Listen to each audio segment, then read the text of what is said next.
Vous êtes-vous déjà demandé pourquoi certaines relations familiales semblent si difficiles, comme s'il y avait une force invisible travaillant contre vous? Et si ces difficultés faisaient en réalité partie d'un plan plus grand, un test divin pour les élus de Dieu? Si vous croyez au dessein de Dieu pour votre vie, inscrivez-vous maintenant et suivez d'autres messages transformateurs.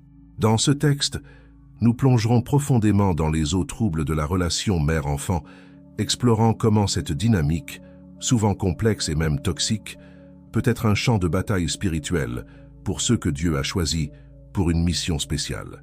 Le lien sacré et le défi divin.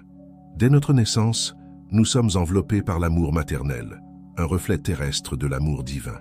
Ce lien destiné à être une source de nourriture émotionnelle et spirituelle se transforme parfois en quelque chose de très différent.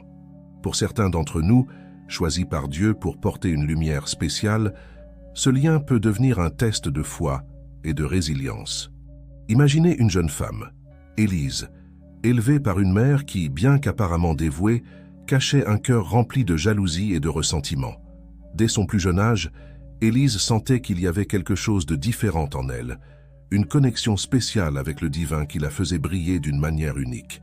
Sa mère, Sophie, au lieu de nourrir ce don, commença à le voir comme une menace. « Pourquoi faut-il toujours que tu sois si spéciale ?» avait l'habitude de dire Sophie, sa voix chargée d'un mépris qui coupait plus profondément que n'importe quelle lame. « Tu penses que tu es meilleur que tout le monde juste parce que tu passes ta journée à prier et à parler de Dieu ?»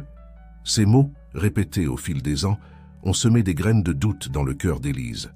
Elle commença à remettre en question son but, sa foi, et même l'amour de Dieu. Mais ce qu'Élise ne savait pas, c'était que cette épreuve faisait partie de son appel divin. La manipulation comme arme spirituelle. La manipulation émotionnelle est l'une des armes les plus puissantes dans l'arsenal de ceux qui, consciemment ou inconsciemment, s'opposent au plan divin pour les élus. Dans le cas d'Élise, sa mère Sophie était devenue maîtresse dans cet art sombre. Chaque réussite d'Élise était minimisée, chaque expression de foi ridiculisée. Sophie avait le don pervers de transformer des moments de joie en culpabilité et des accomplissements en motifs de honte. « Tu penses que tu as réussi ça toute seule ?»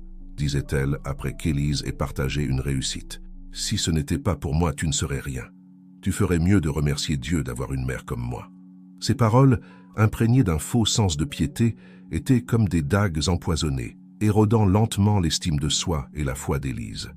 Mais ce que Sophie ne comprenait pas, c'était qu'en essayant d'éteindre la lumière de sa fille, elle renforçait involontairement la flamme divine en elle. Le mystère des pratiques obscures.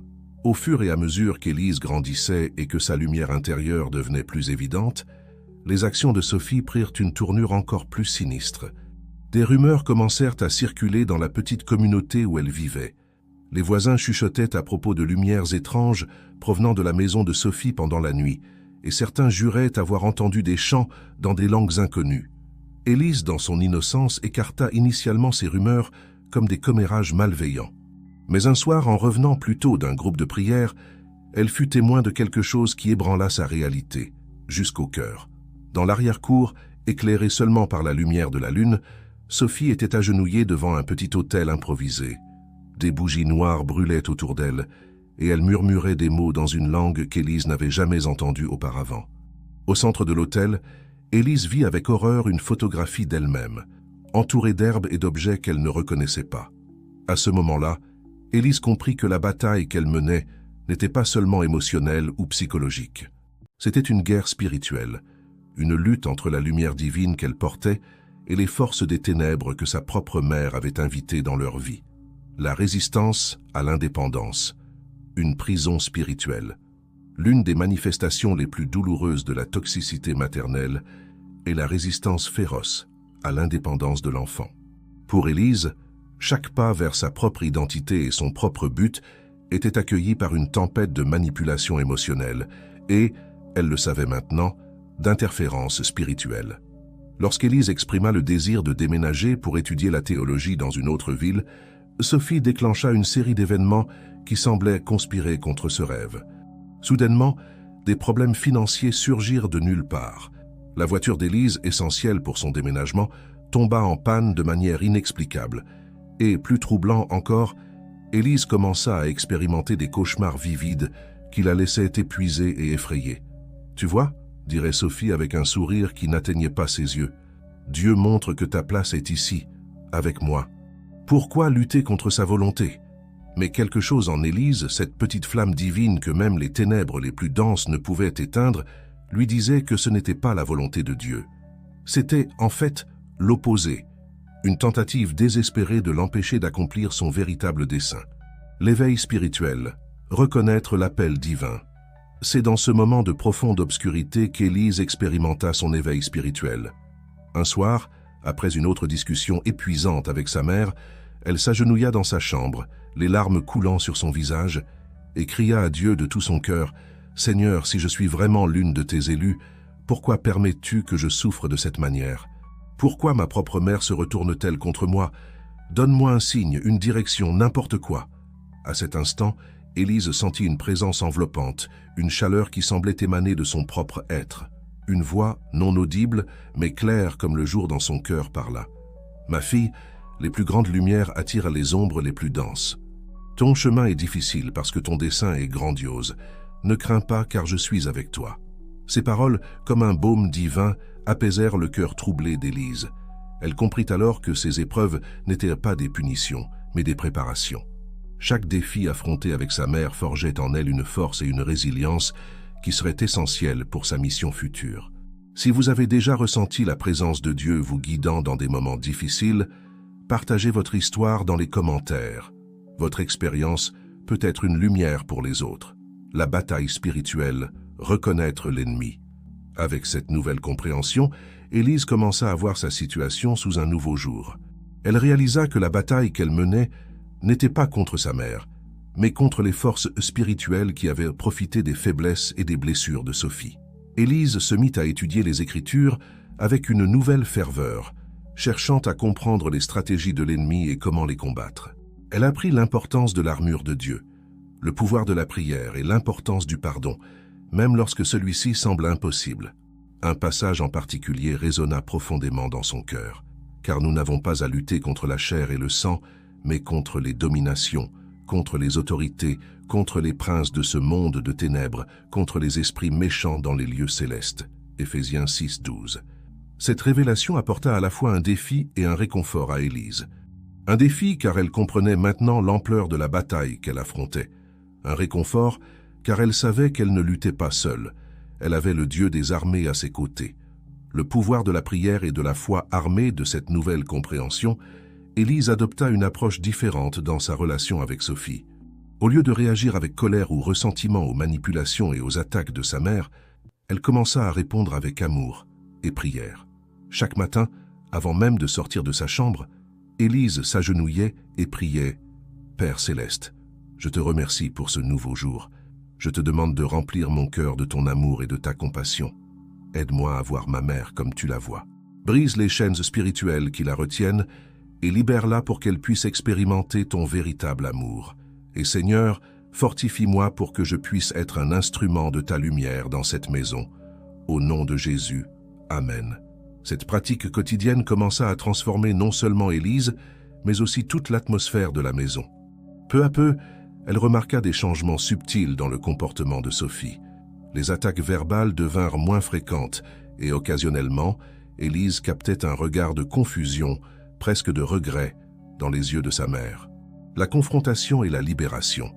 Au fur et à mesure qu'Élise grandissait dans sa foi et sa compréhension spirituelle, elle savait qu'arriverait le moment de confronter directement les pratiques obscures de sa mère.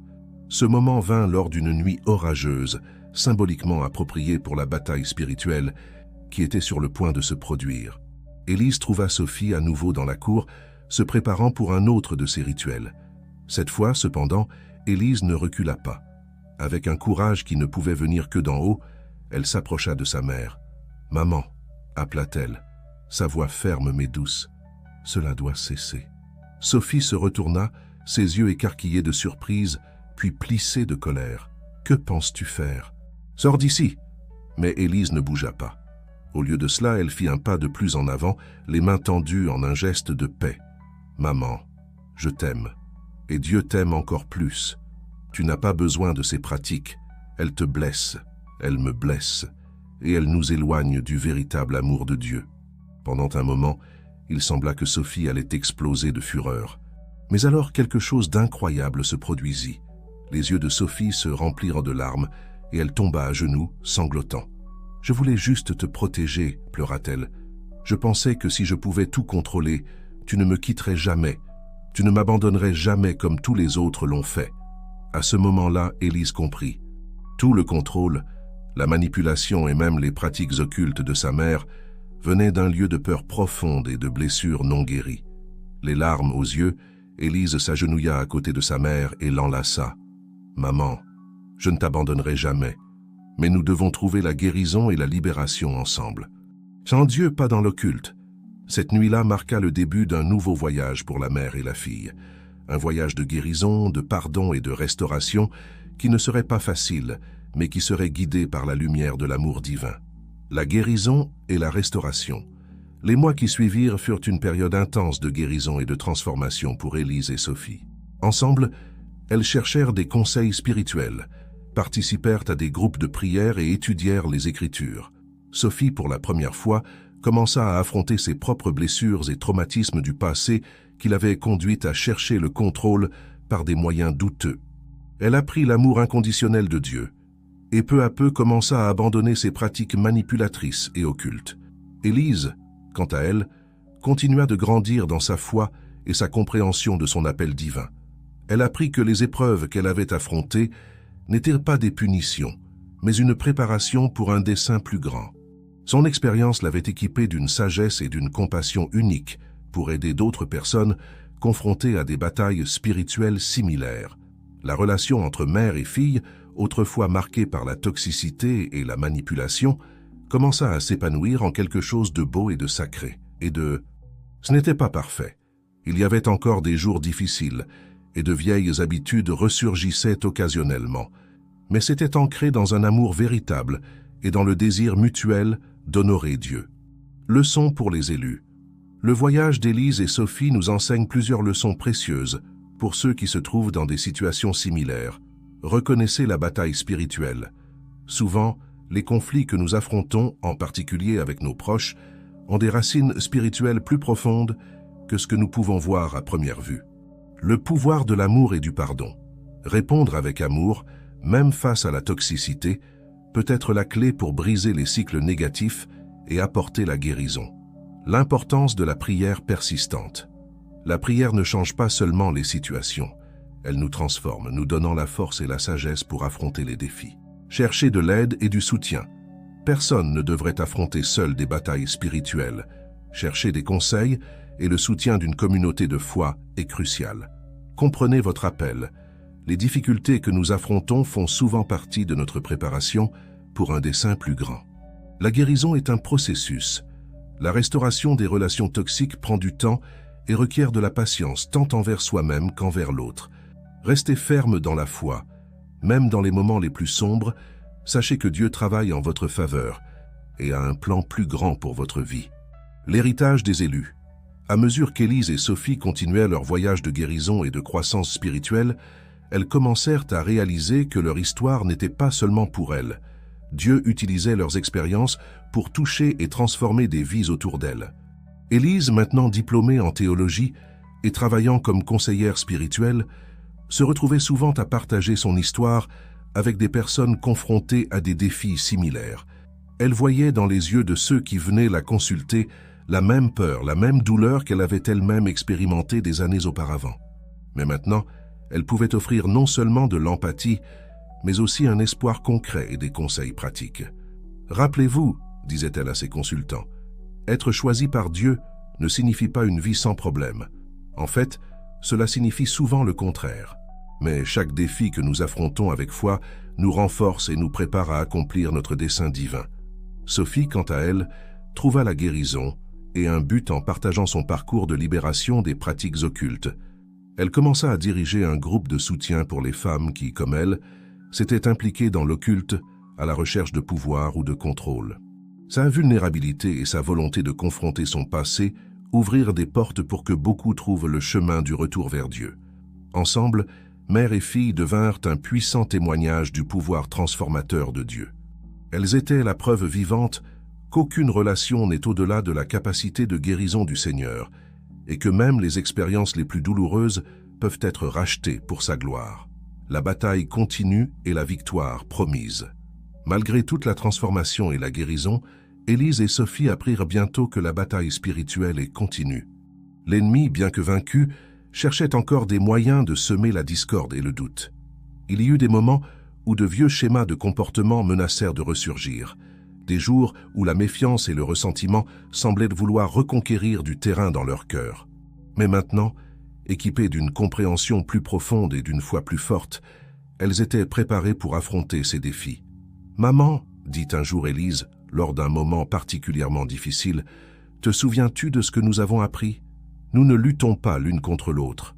Nous sommes ensemble dans cette bataille, et Dieu est de notre côté. » Sophie acquiesça, les larmes aux yeux. « Tu as raison, ma fille. Que Dieu nous pardonne d'avoir oublié cela, même pour un instant. » Ces paroles servirent de rappel constant, non seulement pour elle, mais pour tous ceux qui connaissaient leur histoire. La victoire dans la bataille spirituelle n'est pas une conquête unique, mais une série de choix quotidiens pour faire confiance à Dieu et s'aimer les uns les autres, même quand c'est difficile. L'appel aux élus. L'histoire d'Élise et Sophie fait écho à une vérité profonde pour tous les élus de Dieu. Le chemin n'est pas toujours facile, mais il est toujours significatif. Chaque défi, chaque épreuve est une opportunité de grandir dans la foi et le caractère, de devenir plus semblable au Christ. Pour ceux qui se trouvent au milieu de relations familiales toxiques ou de batailles spirituelles intenses, le message est clair. Vous n'êtes pas seul. Dieu est avec vous, travaillant en votre faveur, même lorsque vous ne pouvez pas voir ou sentir sa présence. Souvenez-vous, votre lumière intérieure est plus forte que toute obscurité extérieure. Les blessures du passé ne définissent pas votre avenir en Dieu. Le pardon est un outil puissant pour votre propre libération. La prière persistante peut transformer même les situations les plus impossibles. Votre témoignage de victoire sera une lumière pour beaucoup d'autres. La promesse de restauration. La Bible regorge de promesses de restauration pour ceux qui font confiance au Seigneur. Dans Joël 2, 25, Dieu promet « Je vous restituerai les années qu'ont dévoré la sauterelle ». Cette promesse ne concerne pas seulement la restauration matérielle, mais aussi la capacité de Dieu à racheter chaque expérience douloureuse, chaque année perdue, et à les transformer en quelque chose de beau et de significatif. Pour Élise et Sophie, cette promesse devint réalité de manière qu'elles n'auraient jamais pu imaginer. Les années de conflits et de douleur se transformèrent en un puissant témoignage de l'amour et de la grâce de Dieu. Leurs blessures, autrefois source d'amertume et de ressentiment, devinrent des canaux de guérison pour les autres. Et il en est ainsi pour tous les élus de Dieu. Peu importe à quel point votre voyage actuel est difficile, sachez que Dieu est à l'œuvre. Il tisse chaque fil de votre histoire, les bons et les mauvais, en un magnifique tapisserie qui reflètera sa gloire et accomplira son dessein pour votre vie. Le pouvoir du témoignage. L'une des leçons les plus puissantes qu'Élise et Sophie ont apprises dans leur voyage était le pouvoir du témoignage. En partageant ouvertement leurs luttes et leurs victoires, elles n'ont pas seulement trouvé la guérison pour elles-mêmes, mais ont également ouvert des portes pour que d'autres expérimentent la libération et la restauration de Dieu. Élise rappelait souvent à ses consultants « Votre histoire, aussi douloureuse soit-elle, peut être la carte dont quelqu'un a besoin pour retrouver le chemin vers Dieu. Ne sous-estimez pas le pouvoir de partager ce que Dieu a fait dans votre vie. Ce principe fait écho dans les Écritures. Dans Apocalypse 12, 11, nous lisons « Ils l'ont vaincu à cause du sang de l'agneau et à cause de la parole de leur témoignage. » Nos témoignages, lorsqu'ils sont partagés avec courage et humilité, ont le pouvoir de vaincre l'ennemi et d'apporter la libération à d'autres. Le voyage continue. Au fil des années, Élise et Sophie continuaient à grandir, tant individuellement que dans leurs relations. Elles apprirent que la guérison n'est pas une destination, mais un voyage continu. Chaque jour apportait de nouvelles opportunités de choisir l'amour, de pratiquer le pardon et de faire confiance à Dieu. Élise, en particulier, ressentait un appel de plus en plus fort à partager son histoire à plus grande échelle.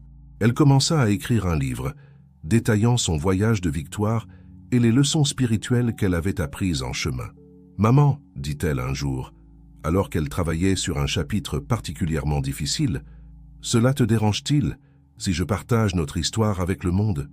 Sophie, qui autrefois aurait réagi avec peur et contrôle, sourit maintenant avec des larmes aux yeux. « Ma fille, notre histoire n'est pas seulement la nôtre. C'est un témoignage de l'amour et de la puissance de Dieu. Partage-la, qu'elle puisse être une lumière pour beaucoup. Un appel à l'action. Chers lecteurs, si l'histoire d'Élise et Sophie a touché votre cœur, sachez que vous faites aussi partie de cette grande narration de rédemption et de restauration que Dieu est en train d'écrire. Peut-être vous identifiez-vous à Élise, luttant pour trouver votre place et votre but au milieu de relations familiales difficiles, ou peut-être vous voyez-vous en Sophie, confrontant des schémas de comportement toxiques enracinés dans des blessures du passé. Peu importe où vous vous trouvez dans votre voyage, rappelez-vous, vous êtes aimé, vous êtes choisi et vous avez un dessein divin. Voici quelques actions pratiques que vous pouvez entreprendre aujourd'hui. Cherchez Dieu dans une prière sincère, présentant vos blessures et vos luttes devant lui. Cherchez du soutien dans votre communauté de foi ou recherchez des conseils chrétiens.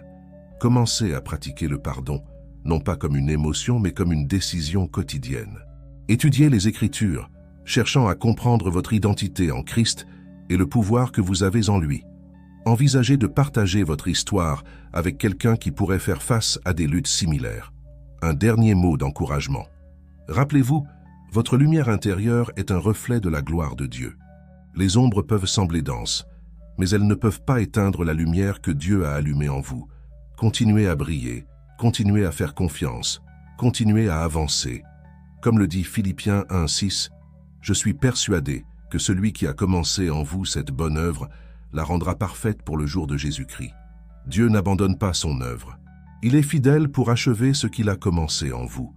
Que l'histoire d'Élise et Sophie soit un rappel qu'aucune relation n'est au-delà de la portée de l'amour restaurateur de Dieu. Il n'y a pas de blessure si profonde qu'il ne puisse guérir. Il n'y a pas d'obscurité si dense que sa lumière ne puisse pénétrer. Vous êtes aimés, vous êtes choisis, vous avez un dessein. Si ce texte vous a parlé et a renforcé votre foi, laissez votre like pour répandre ce message à plus de personnes. Que la grâce et la paix de notre Seigneur Jésus-Christ soient avec vous, maintenant et toujours. Amen.